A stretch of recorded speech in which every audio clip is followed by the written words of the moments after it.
Hello everyone and warm welcome you all to my channel पढ़ लो।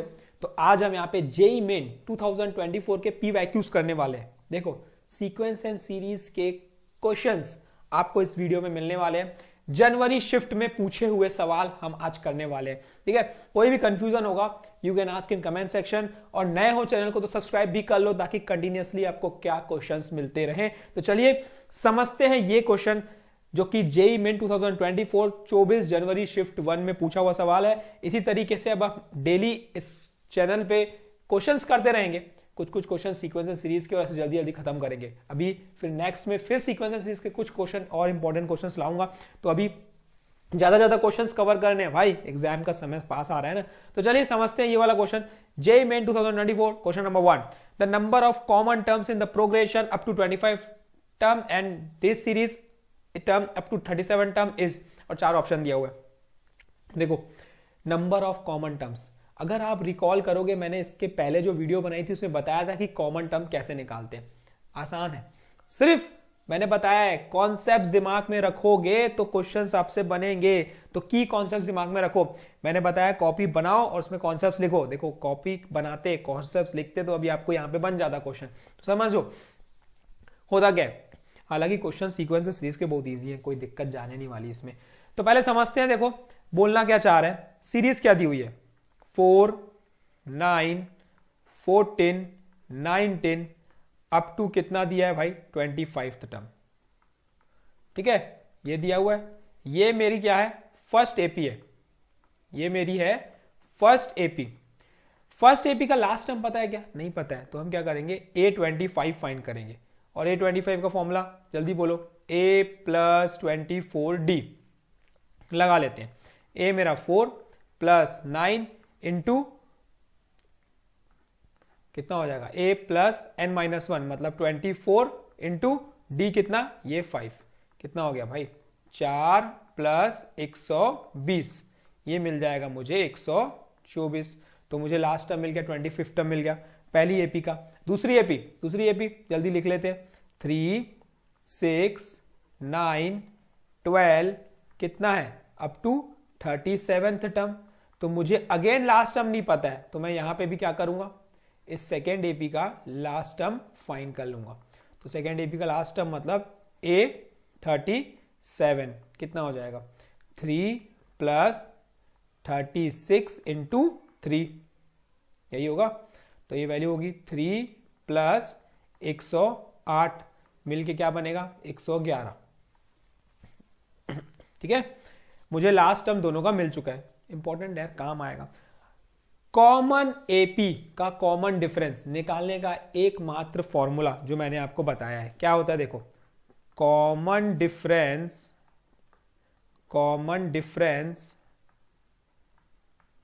Of common AP क्या होता है भाई common difference of common AP? वो होता है LCM of D1, D2।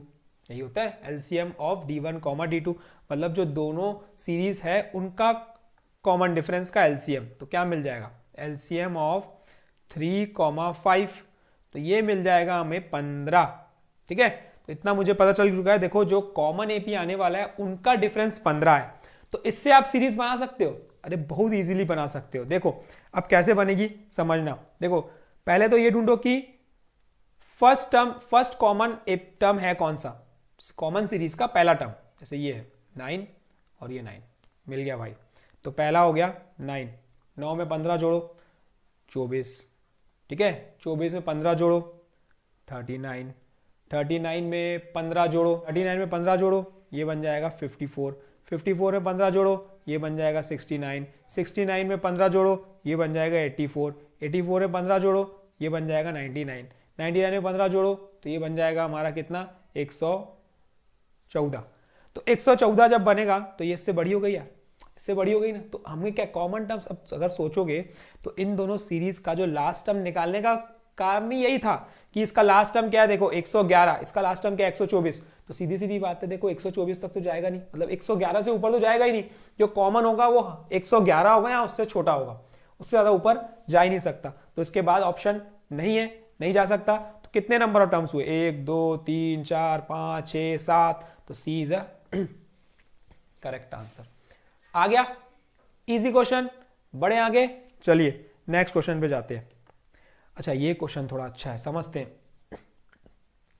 8 equals to 3 plus 1/4, 3 plus p plus 1/4 square, 3 plus 2p plus 1/4 cube, 3 plus 3p plus dash dash then the value of p is. थोड़ा अच्छा question है भाई, अब थोड़ा सा दिमाग लगेगा। देखो इसको सबसे पहले हमें करना इतना है कि ब्रेक करना है, ब्रेक करना है, ब्रेक करना है। तो ब्रेक कैसे करेंगे, चलो ब्रेक करते हैं। सबसे पहले ब्रेक करो, ब्रेक करो, कैसे करोगे, देखो s इक्वल टू, ब्रेक करते हैं, 3 प्लस, इसको लिख देता हूं मैं 3/4 plus 3/4 square plus 3/4 cube plus dash dash dash dash, कहां तक जाएगा, इन्फिनिटी तक जाएगा, ठीक है। प्लस दूसरा क्या जाएगा, ये हमारा जाएगा p/4 plus 2p/4 square plus 3p/4 cube and so on, ये हमारा चलते जाएगा इन्फिनिटी तक। ऐसे ही कुछ चलने वाला है। सॉल्व करते हैं धीरे धीरे एक एक करके। इसमें से अगर मैं 3 कॉमन लेता हूं तो ये बन जाएगा 1 plus 1/4 plus 1/4 square plus 1/4 cube plus dash dash. अब मुझे ये तो क्लियरली दिख रही है कि ये जीपी में है, तो भाई कोई बात नहीं, कर देते हैं। इसको थोड़ा सा सिंप्लीफाई अगर हम करें तो ये जीपी में नहीं है, तो हमें इसको कुछ लेट कर लेते हैं। इस पूरे को हम लेट करते हैं के, ठीक है। अब इस के को हम अलग से सॉल्व करते हैं। इसको इक्वेशन नंबर 1 दे दो और इस के को अलग से सॉल्व करो। यहाँ पे के क्या निकलेगा, देखो मतलब अगर मैं इसमें से p/4, मतलब एक काम करते हैं ना, p/k की वैल्यू लिख लेते हैं, p/4 प्लस 2p/4 स्क्वायर। अगर आप क्लास 12th का कॉन्सेप्ट दिमाग में रखोगे तो जीपी कैसे सॉल्व करते थे, बस वही इसमें कॉन्सेप्ट हमें लगाना है, ठीक है। ये के हो गया। अब हम क्या करेंगे, देखो इस पूरे को हम एक काम करते हैं 1/4 से मल्टीप्लाई कर देते हैं, तो ये बन जाएगा k/4, ठीक है, इक्वल टू, ये बन गया हमारा p/4 स्क्वायर प्लस ये बन गया हमारा 2p/4 क्यूब, ये बन गया हमारा 3p/4 के पावर में 4, और ये एंड सो ऑन, ये चलता जाएगा। अब इसको नाम दे दो इक्वेशन नंबर 2 और इसको दे दो इक्वेशन नंबर 3 और सब्ट्रैक्ट कर दो भाई। यही हम करते थे, ये एक जीपी फॉर्म करने का तरीका है और कुछ नहीं। इसको इससे जैसे ही सब्ट्रैक्ट करेंगे, इसको जैसे ही सब्ट्रैक्ट करेंगे तो कुछ ऐसा मिलेगा, देखो k minus k/4 equals to, ये बिना p/4 minus p/4 square plus ये क्या बना 2p/4 स्क्वायर, है ना, माइनस 2p/4 क्यूब। फिर मिला मुझे यहाँ पे plus 3p/4 cube minus 3p/4 के पावर में 4 एंड ये so on up to infinity, ठीक है। अब सोचते हैं, देखो अगर यहाँ पे नोटिस करोगे तो क्या आ रहा है, देखो 2p, ये कॉमन टर्म्स, ये दोनों सेम टर्म है, लाइक टर्म्स है, ये भी दोनों लाइक टर्म्स है। तो सीरीज क्या बनने वाली है, देखो 4k माइनस k मतलब 3k/4, एक तो बनेगी भाई 3k/4 इक्वल्स टू, इधर क्या बचेगा, इधर बचेगा p/4 और दो में से एक जाएगा तो एक बचेगा, तो p/4 स्क्वायर, ठीक है, plus p/4 cube plus p/4 के पावर में 4 एंड सो ऑन, ये बचने वाला है। अच्छा अब यहाँ पे देखो आपका काम तैयार हो गया। यहाँ पे k अगर मैं निकालता हूं तो ये मिलेगा 4/3, ठीक है। और एक काम और कर सकते हैं हम लोग, 1/4 को बाहर कर देते हैं, तो ये बन जाएगा p plus p/4 plus p/4 square plus dash dash dash dash, ठीक, अप टू इन्फिनिटी। यहां से 4 भी कैंसल, 4 कैंसल, p को भी कॉमन ले लेते हैं, तो ये p/3 बाहर, अंदर बचा 1 plus 1/4 plus 1/4 square plus dash dash dash up to infinity, ठीक। अभी देखो ये सीरीज बन गई भाई, सीरीज बन चुकी है जीपी की। सॉल्व कर लेते हैं। p/3 क्या होता है, a/1 माइनस r, यही होता है ना, तो a मेरा 1 डिवाइड बाय 1 माइनस r मेरा 1/4, ठीक। तो ये मिल गई मुझे वैल्यू p/3 इंटू ये हो जाएगा 4 ऊपर 4 - 1 3 नीचे, तो मतलब ये मिल गया 4p/9। ये मिल गई मुझे k की वैल्यू। अब जाओ भाई इक्वेशन नंबर 1 पे जाओ, इक्वेशन नंबर 1 पे जाओ और इसमें k की जगह सब्स्टिट्यूट करो तो आपकी s की वैल्यू मिल जाएगी। इस पूरे की वैल्यू देखो सेम है, इस पूरे की वैल्यू सेम है जो अभी हमने फाइंड किया। यहां पे अगर ध्यान दोगे तो वो है 4/3। तो मैं यहां s इक्वल टू लिख लेता हूं, क्या है s इक्वल टू कितना था 3 इंटू 3 मल्टीप्लाइड बाय 4/3 प्लस कितना है 4p/9। यहां से 3 3 कैंसल, तो ये क्या मिला 4 + 4p/9। अच्छा ये s के बराबर मतलब पूरी सीरीज की वैल्यू 8 है। इस पूरे सीरीज की वैल्यू क्या है 8 है। तो अब इसको हम सॉल्व कर लेते हैं। इस पूरे की सीरीज की वैल्यू जब 8 है तो बस सिंप्लीफाई तो करना है और कुछ नहीं करना है इसमें। अब देखो क्या मिलेगा 4p/9 इक्वल टू 8 - 4। ये क्या मिला 4p/9 इक्वल टू 4। तो यहां से 4 4 कैंसल, p की वैल्यू क्या मिल गई देखो 9 मिल गई। आंसर ऑप्शंस थे क्या इसमें, नहीं थे, तो ये इसका आंसर है। तो इस तरीके से ये क्वेश्चन बनता। अच्छा क्वेश्चन था, थोड़ा सा लेंदी था पर सिंपल था। तो ऐसे भी क्वेश्चन पूछता है। तो चलिए अगले क्वेश्चन की तरफ बढ़ते हैं। आपको शायद मजा आ रहा होगा, समझ में भी आ रहा होगा। तो भाई एक लाइक और शेयर तो अपने दोस्तों में बनता है, और चैनल को सब्सक्राइब कर लो अगर समझ में आ रहे हैं तो। बाकी तो हम अब क्वेश्चंस करते रहेंगे, बहुत सारे क्वेश्चंस करने वाले हैं। तो बस hit like share subscribe to your channel ताकि क्वेश्चंस मिलते रहे बच्चों।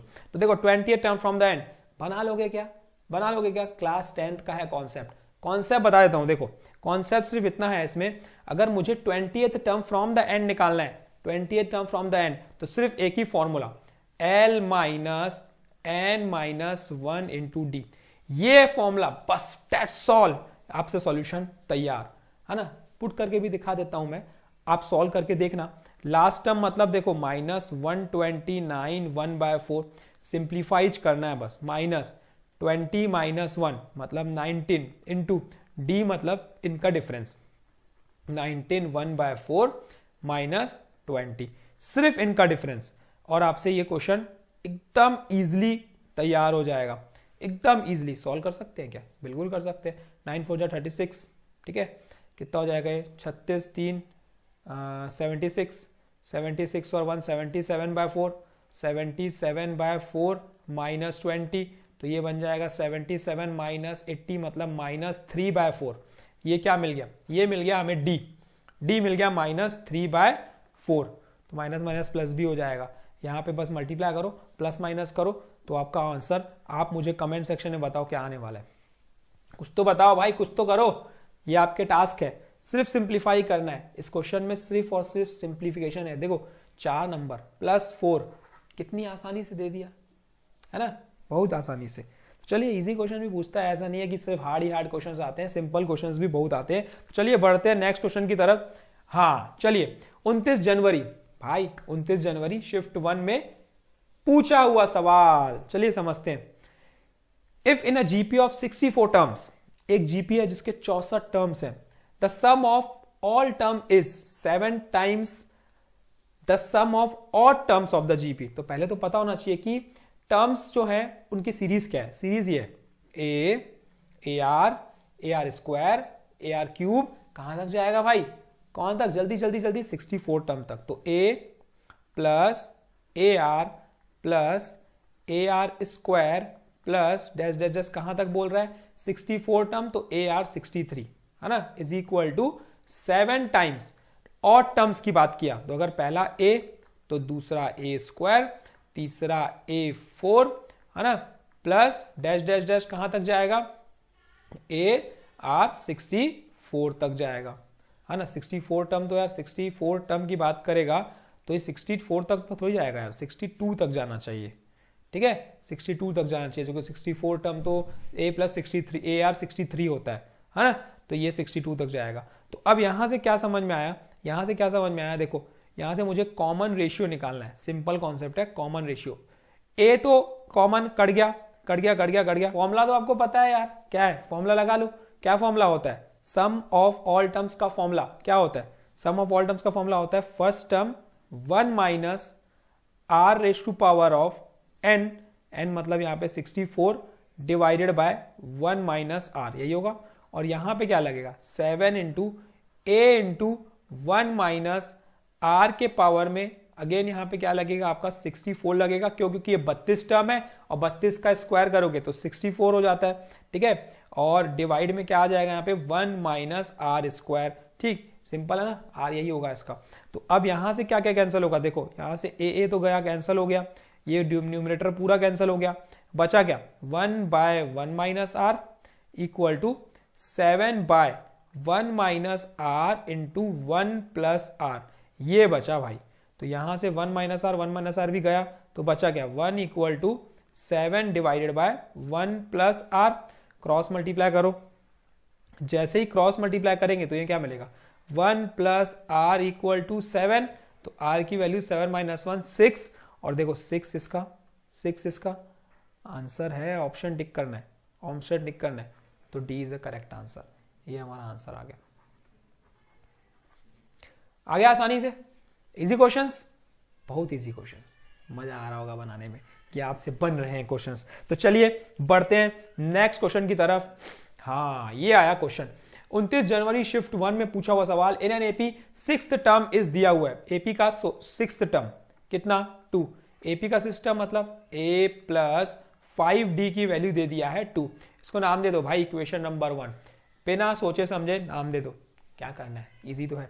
इफ ग्रेटेस्ट, किसी भी फंक्शन का ग्रेटेस्ट कैसे निकालते हैं, ग्रेटेस्ट हम कैसे निकालते हैं, ग्रेटेस्ट का दिमाग लगाओ, मैक्सिमम मैक्सिमम मैक्सिमम, हाँ डिफरेंशिएट करके। तो चलिए हमको पहले क्या निकालना पड़ेगा, फंक्शंस फाइंड करना पड़ेगा, a1 into a4 into a5 का एक फंक्शन फाइंड करना पड़ेगा। a1 मतलब a मतलब a प्लस 3d, ठीक है, 5 मतलब a प्लस 4d, और a मुझे पता है क्या, पता है क्या, कॉमन डिफरेंस कुछ नहीं पता है मुझे, फर्स्ट टर्म यहाँ a यहाँ से निकाल सकते हैं यार, a हम इजीली निकाल सकते हैं, a हो जाएगा 2 माइनस 5d, पुट कर देते हैं, तो 2 minus 5d multiplied by 2 minus 5d plus 3d that is 2 minus 2d, उसके बाद आ जाएगा 2 माइनस 5d मतलब 2 माइनस d, है ना, मल्टीप्लाई कर दो यार।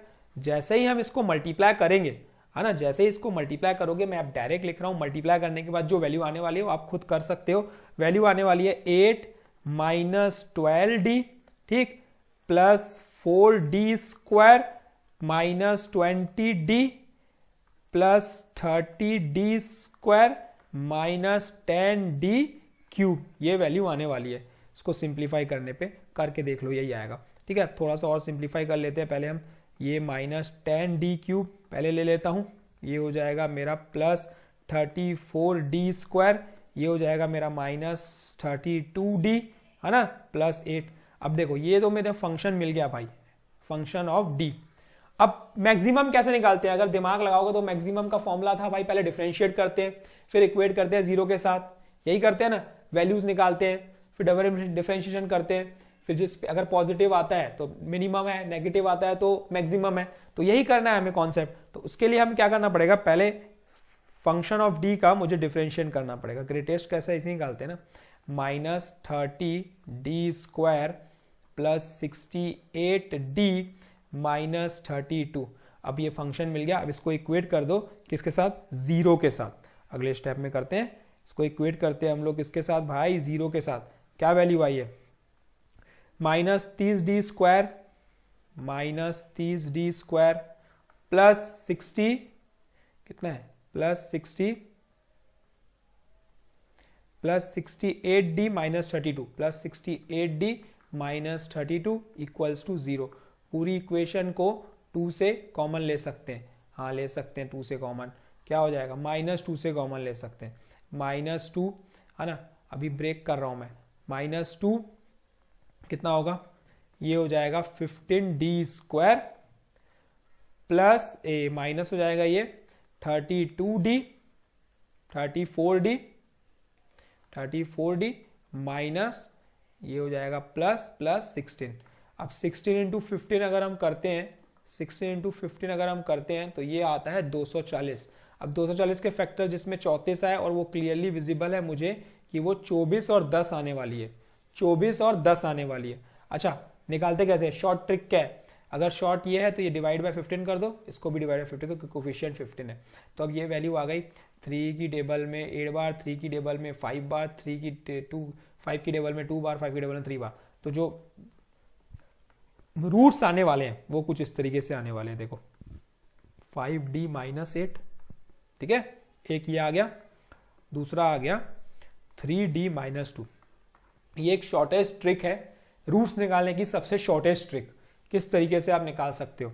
ठीक, अब यहां से अगर आप नोटिस करते हो तो मैक्सिमम वैल्यू कौन सी होगी डी की, देखो यहां से मैक्सिमम कब होगा, चल चेक करते हैं। देखो 8/5 से ऊपर करूंगा तो पॉजिटिव होगी, 2/3 से ऊपर करूंगा तो पॉजिटिव, 8/5 इधर है, 2/3 इधर है, मतलब इधर पूरी पॉजिटिव, इधर पूरी positive, positive into positive is positive. जब मल्टीप्लाई करूंगा -2 के साथ तो बन जाएगा नेगेटिव। तो मतलब मुझे पता चल चुका है कि 8/5 से बड़े में यहां पे नेगेटिव आने वाली है वैल्यू, तो यहां नेगेटिव, तो यहां पॉजिटिव, तो यहां नेगेटिव। अब आप सोचोगे कि पॉजिटिव वैल्यू जहां पे आ रही है वही मैक्सिमम होगी, तो ग्रेटेस्ट कौन सी होगी, 2/3 की 8/5। ऑब्वियस सी बात है कि 8/5 सबसे मैक्सिमम होगी। तो हमें जो मैक्सिमम वैल्यू है, जो मैक्सिमम वैल्यू है वो हमारी क्या आई है भाई, 8/5। इस 8/5 पे ये फंक्शन जो है A1 A3 A4 है ना, A1 A4 A5 वो क्या है, मैक्सिमम होगी। तो B is a correct answer of this question. ठीक है, तो इस तरीके से बनेगा क्वेश्चन।